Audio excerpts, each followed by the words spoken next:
Welcome back. In our previous session, we have learned about payback period method of capital budgeting.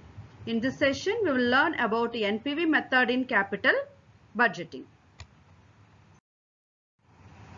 Net present value method is a time adjusted method of capital budgeting.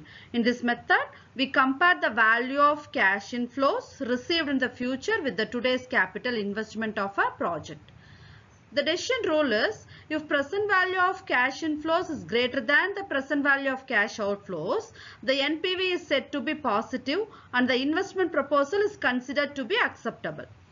Then, if present value of cash inflows equal to present value of cash outflow, the NPV is said to be 0 and the investment proposal is considered to be acceptable. Then, if present value of cash inflow is less than present value of cash outflow, the NPV is said to be negative and the investment proposal is rejected. Let's see the advantages. Net present value uses cash flows rather than net earnings, and net present value recognizes the time value of money. That is, it takes into account that a rupee today is worth more than rupee tomorrow. The disadvantages are selection of discounting rate, which is the same over the life of the investment or project. However, where interest rates and inflation rates are frequently changing, these assumptions may have an impact on the discounted cash flows. Then the second one is prediction of cash flows. That is, the assumption of future cash flows is a prediction which may not be accurate. Present value factor.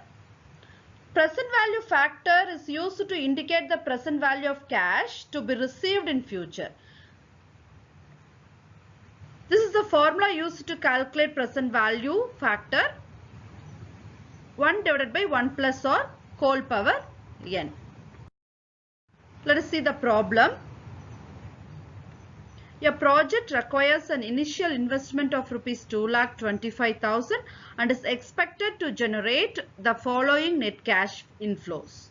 First year it is rupees 95,000, inflow is 95,000. Second year it is rupees 80,000.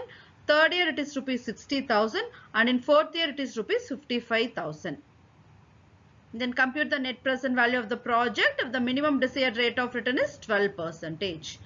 So first we have to take the year, then cash flow, then present value. We have to multiply cash flow with the present value. We will get present value of cash flows.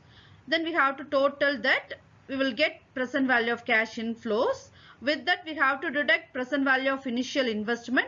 Finally we will get the net present value. Here the net present value is 1,295. That is 2,26,295 cash inflow minus cash outflow, that is 2,25,000. Then final answer is 1,295. So the net present value is positive. We will accept the project. Thank you.